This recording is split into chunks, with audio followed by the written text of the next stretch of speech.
Hello everyone, welcome back to the Let's Dream Civils YouTube channel.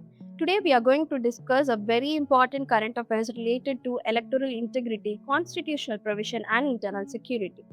The topic is fraudulent voting case in Tamil Nadu Assembly election 2026. Let us understand this issue from the UPSC perspective. The issue came to light when 25 foreign nationals were detained at Chennai and Madurai airports while attempting to leave India. The indelible ink marks found on their index fingers confirmed that they had cast votes in the TN Assembly elections. Most of them were Sri Lankan nationals, but the group included British, Canadian, and Indonesian citizens as well. The modus operandi involved was fraudulent use of electors' photo identity cards despite holding foreign passports. Voting is a sovereign democratic right reserved only for the Indian citizens. When foreign nationals are involved, it will affect the electoral integrity, democratic legitimacy, and national security. Now let us understand the constitutional provision which governs the electoral eligibility.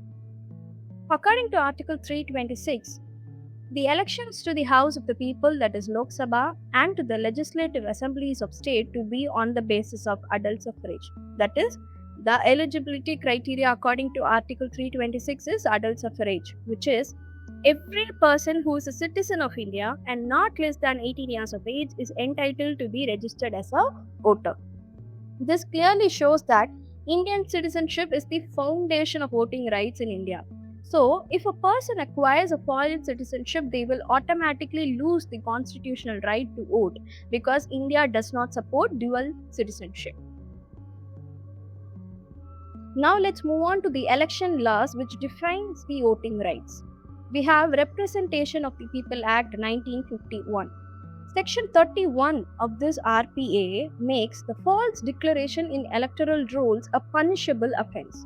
This includes fake identity claims, wrong residential declaration, fraudulent inclusion in the voters list. So according to RPA 1951, Section 31, these are all a punishable offence. And Section 20A of the same Act allows the NRIs to vote, but the condition is they must be Indian citizens who have not acquired the foreign citizenship. Then we have epic validity. Two core pieces of Indian legislation, the Citizenship Act 1955 and the Representation of the People Act 1951, governs the epic validity. These two Indian legislation prohibits a person from holding an Indian voter ID after acquiring a foreign citizenship. Then how is it possible for a person after acquiring a foreign citizenship to hold an Indian voter ID? It is possible because people would have gotten their voter ID and their names enrolled in the voters list before they have got the foreign citizenship. But after acquiring the foreign citizenship, the voter ID should be submitted to the electoral registration officer, or they have to apply for the deletion of name from their electoral list through Election Commission's online portal. If they are not doing it, it is a criminal offence.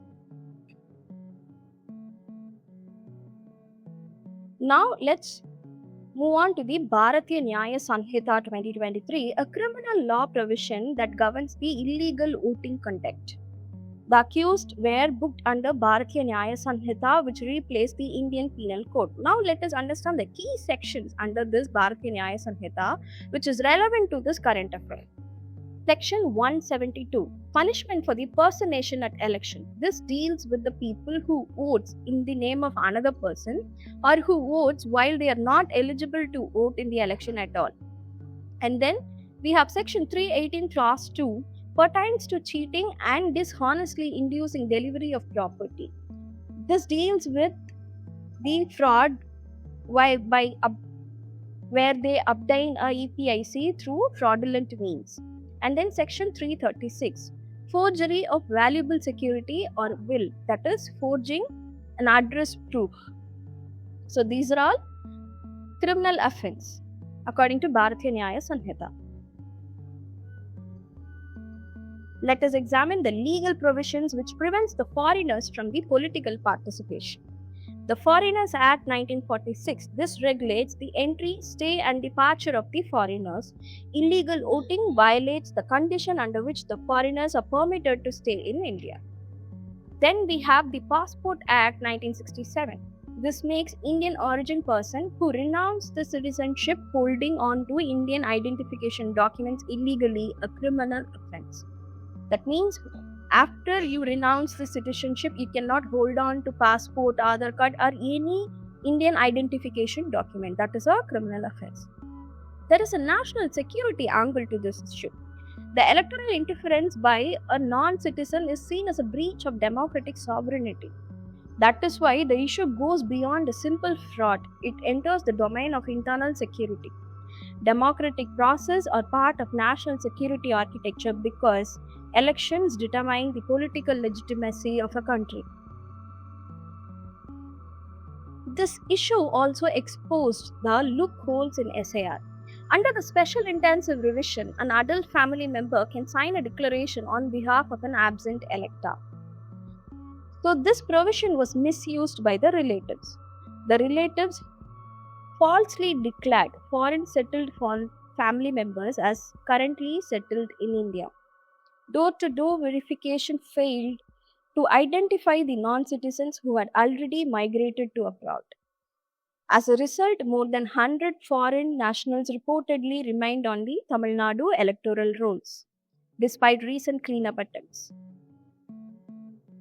The institutional safeguard. What is the institutional response for this issue? The Election Commission has ordered a statewide probe into how foreigners were included in the electoral rolls despite door-to-door verification. The immigration authorities flagged the suspicious individuals while they were departing India.